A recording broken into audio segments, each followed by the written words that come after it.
बघा, like share subscribe करा। आणि हो, आज आपल्या चॅनलचे जवळपास 7,000 प्लस सबस्क्रायबर झाले, त्याबद्दल सर्वांचे आभार। असंच प्रेम राहू द्या आणि व्हिडिओ शेवटपर्यंत बघा। असाच नवीन विषय आपल्यासमोर मांडायचा प्रयत्न करेन आणि असाच थोडं कमेंटमध्ये काही जरा वाटत असेल तर आम्हाला कळवा। सर्वांना जय जिजाऊ। मनोजदादा जरांगे पाटील यांचे अंगरक्षक संतोष कदम पाटील हिंगोली यांची आज आपण मुलाखत घेणार आहोत। जवळपास 1.5 वर्ष झाले मनोजदादा जरांगे पाटील यांच्यासोबत सावली बनून राहिलेले संतोष कदम पाटील यांना थोडंसं त्यांच्या आणि जरांगे पाटील यांच्याबद्दल थोडं विचारू। दादा, तुम्ही जवळपास 1.5 वर्ष झाले जरांगे पाटील यांच्यासोबत आहात, त्यांच्या सोबतचा तुमचा अनुभव थोडा आमच्या चॅनलमार्फत जनतेला कळू द्या।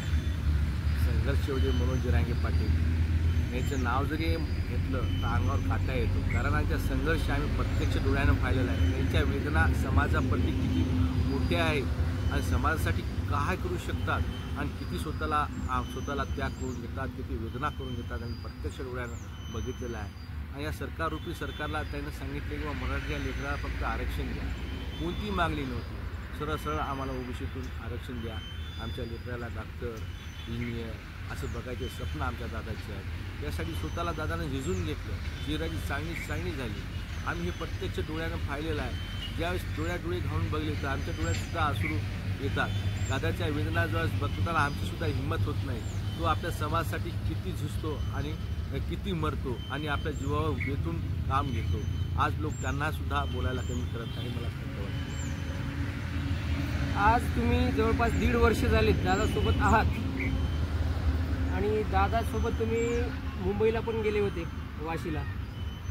वाशीमध्ये असं काय घडलं होतं की तिथून मुख्यमंत्र्यांना काय आश्वासन दिलं होतं, तिथून वापस तुम्ही कूच केली अंतरवालीकडे? संघर्ष योद्धे मनोज जरांगे पाटील यांना आमचे आता माजी मुख्यमंत्री म्हणायला काय हरकत नाही।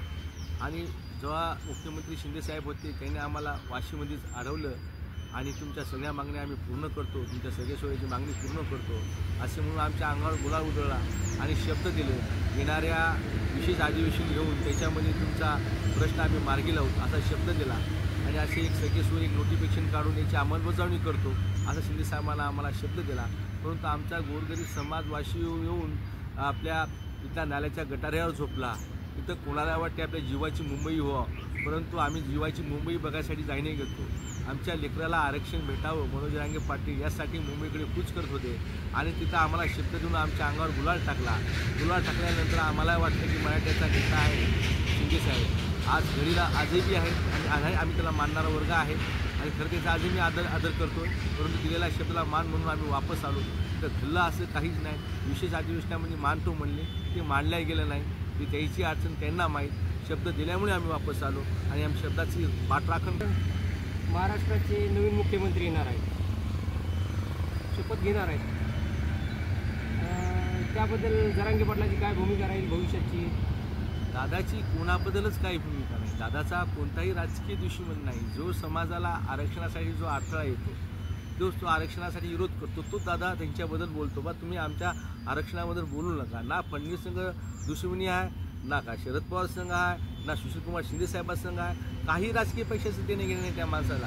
फक्त जो सत्तेवर येईल, जे सरकार स्थापन करील त्यालाच आम्ही फक्त प्रश्न मांडणार आहोत। दादा, सरकार मायबाप आम्हाला आरक्षण द्या, आम्हाला ओबीसीतून आरक्षण द्या मराठीच्या मुलाला। आमच्या गरजवंत मराठीची मुलं चांगल्या प्रकारे मार्क घेऊन सुद्धा फासावर दडकत आहेत आणि शैक्षणिकदृष्ट्या परिपक्व करण्यासाठी त्यांना जो खर्च लागतो, फी भरावं लागतो, ते सुद्धा आमच्याकडे नाही। त्यासाठी आम्हाला सोयी सवलती द्या। आरक्षणाच्या माध्यमातून ज्या गोष्टी घडतात तेच आमचे मनोसंघर्ष होते म्हणून सांगेल। त्या सरकार कोणाचं येऊ, सरकाराशी आम्हाला देणं घेणं नाही। त्या खुर्चीवर कोण बसलं त्याच्याशी आम्हाला देणं घेणं आहे। तो आमचा तो महाराष्ट्राचा धरता करता आहे, तो मुख्यमंत्री आहे। त्या हेतून आम्ही त्याला बोलतो, विरोध म्हणून नाही। सरकारला कोणीही येऊ त्याच्यावर आम्ही त्याला तीच मागणी दादा मागणार आहेत आणि तो सरकार कोणाचं चालत तरी दादा आरक्षणापासून काय हटणार नाही। आज जवळपास 1.5 वर्ष झाले तुम्ही दादाच्या पाठीमागे गेलेत आहात। या रॅलीमध्ये खर्च तुम्ही दिला का, तो खर्च नाही का, असं काही समाज मानचं काय म्हणणं आहे? आता 15 महिन्याचा अनुभव तू सांगतो, आम्हाला कोणी खर्च दिलेला नाही आणि कोणाच्या खर्चावर कोणती सभा झाली नाही. गरजावंत मराठ्याच्या कमराचा 1 रुपया घेऊन समाजानं कुठं पुढं जायचं असेल, कुठं सभा घ्यायची असेल, जिथं जायचं फक्त मराठा समाजानं पैसा गोळा केला आणि तो जनतेतून पैसा गोळा करून ते कार्यक्रम झालेला आहे. आणि जे तो येतो स्वतःच्या खिशातून येऊन पुण्या रॅलीमध्ये असो, पुन्हा सभेमध्ये असो, सहभाग घेतात, घरची भाकर चटणी बांधतात आणि जी सभा जिथं भेटेल तिथं बसून खातात. कुठेही बसलो तरी आम्हाला अन्नाचा कुठेही कण कमी पडला नाही, कारण हे सगळं समाजानं काम केलं. कारण समाज पेटून उठल्यानंतर समाज काय करू शकतो, आतापर्यंत मराठा समाजाबद्दल तुम्ही बोलायला गेलं की इतिहासकालीन शब्दापासून घ्यायला गेलं किंवा इतिहासापासून घ्यायला गेलं की शिवकालीन इतिहासापासून घ्यायला गेलं, या मराठा समाजाची आतापर्यंत इतिहासावी नोंद घ्यावं अशी कामं आहेत. आताही मनोज जरांगे पाटील यांच्या नेतृत्वाखाली समाज एकवटला. 6 कोटी समाज एका नेतृत्वाखाली येऊन बसत असेल, हे मोठ्या अभिमानाचा विषय आहे. इथं पैशाची गरज नाही, इथं फक्त तुमच्या आमच्या व्यक्तीची गरज आहे. पैशातून सर्वच काही घडत नसते आणि एवढे पैसे द्यायला आणि एवढे मोठे सभा घ्यायला कोणता नेत्याची गरज नाही भासली आणि पुन्हाही राजकीय लोकांची गरज नाही भासली. इथं फक्त गरजवंत मराठ्यांना आपला मेळावा आपणच घेतला, हे मेळावा आपल्यासाठीच आपल्या लेकरासाठी घेतला. त्याचं नेतृत्व फक्त माझ्या संघर्ष योद्धा मनोज जरांगे पाटलांनी केलं. आज 1 डिसेंबरला जरांगे पाटील यांनी तुळजापूर पंढरपूर देवदर्शनासाठी बल्लाढ्य अशी रॅली काढली होती. जवळपास माझ्या मते 5 ते 6 हजार गाड्या असतील. याचं नेतृत्व कसं झालं आणि कोण्या उद्देशाने ती रॅली काढून तुम्ही?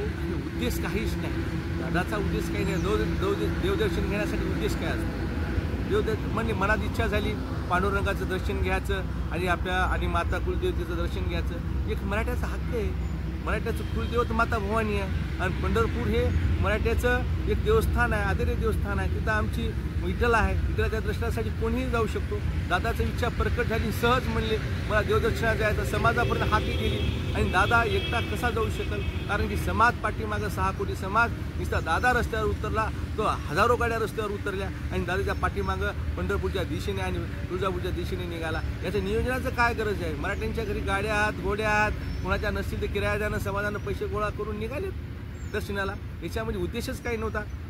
कोणाला आम्हाला शक्ती प्रदर्शनाची गरज नाही आणि कोणाला आम्हाला शक्ती दाखवायची गरज नाही. दादांना आवाज देवो न देवो, दादाला समाज एकटा सोडणार नाही. कारण हे 6 कोटी समाजाच्या काळजामध्ये बसलेलं दैवत्व आहे आणि याला आम्ही देव मानतो. आमच्या देवाला आम्ही एकटं सोडत नाही. जेव्हा आमचा देव रस्त्याने निघाला मनोज जरांगेच्या पाठी आम्ही लाखूनच जाऊ. त्याची हाक द्यायची गरजसुद्धा भासणार नाही, कारण समाज आमच्या संघर्ष होते मनोज जरांगे पाटलाला आत्ताही मानते आणि पुढेही मानत राहील.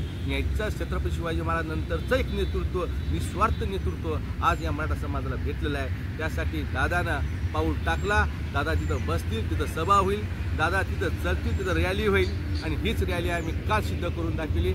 आजही मराठा एक आहे, उद्याही मराठा एक आहे आणि ते दादाच्या पाठीशी खंबीरपणे.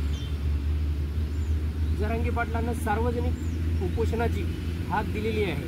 जवळपास 1 लाख मराठ्यांचे सामूहिक उपोषण होणार आहे. ते अंतरवाली सराटीमध्ये होणार आहे का मुंबईमध्ये होणार आहे? आणि मनोज जरांगे पाटलांनी फक्त सामूहिक उपोषणाची घोषणा केली, परंतु त्यांची तारीख आणि वेळ ठरली नाही आणि जागाही ठरली नाही. दादा जेव्हा समाजाची मिटिंग घेईल आणि दादा आतापर्यंत समाजाला विचारूनच त्याचे नियोजन लावलेलं आहे. समाजाला दादानं मायबाप मानलेलं आहे.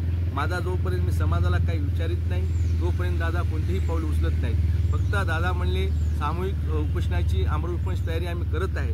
जोपर्यंत आमच्या समाजाला आम्ही विचारत नाही की मुंबईला करावं किंवा आझाद मैदानावर करावं किंवा आंतरवाली सराटीला करावं, समाजाला विचारून दादा आपल्याला काही दिवसात आपल्याला सांगतील, तारीखही निश्चित करतील. आणि उपोषण हे आरक्षणासाठी करणं आहे. दादा म्हणले आज नाही, उद्या नाही, परवा 1 दिवस तारीख ठरल्या जाईल. सामूहिक उपोषण झाल्याच्या नंतर मनोज दादाची समोरची भूमिका काय राहील? मागण्या पूर्ण झाल्या, सरकारनं आमच्या मागण्या पूर्ण केल्या, तर पुढचा प्रश्न काही येणारच नाही. आम्हाला ओबीसीचं आरक्षण द्या, दिलं तर ठीक आहे, नाही तर त्याचं आमचं संघर्ष चालूच राहणार आहे. दादा आरक्षणापासून 1 इंचही पाठीमागं हटत नाही. जोपर्यंत मराठा लेकराला आरक्षण, जेव्हा माझ्या समाजाला न्याय भेटत नाही तोपर्यंत दादा सुद्धा हलत नाही. सरकारची जी भूमिका आहे त्याला आम्हाला आरक्षण घ्यावंच लागेल आणि 1 दिवस दादा आरक्षण घेतल्याशिवाय गप्प बसणारच नाही. भूमिका काय आहे? तुम्ही आमच्या मागण्या पूर्ण करा. आरक्षणातून आम्हाला आता उद्या सामूहिक उपोषणामध्ये बसले, तुम्ही आमचे जे आरक्षणाच्या दादांना मुद्दे टाकले, ओबीसीतून आरक्षण द्या, विषय संपला. तुमचं आमचं थोडाच वेळ काही आहे आणि दादाची पुढची भूमिका काय असेल जे असेल ते समाज हितासाठीच असेल. आणि जर तुमच्या आमच्या मागण्याच नाही पूर्ण केल्या, दादाचा संघर्ष हे कायमच राहील आणि मराठी दलाच्या पाठीमागं कायमच या संघर्षामध्ये राहतील. जय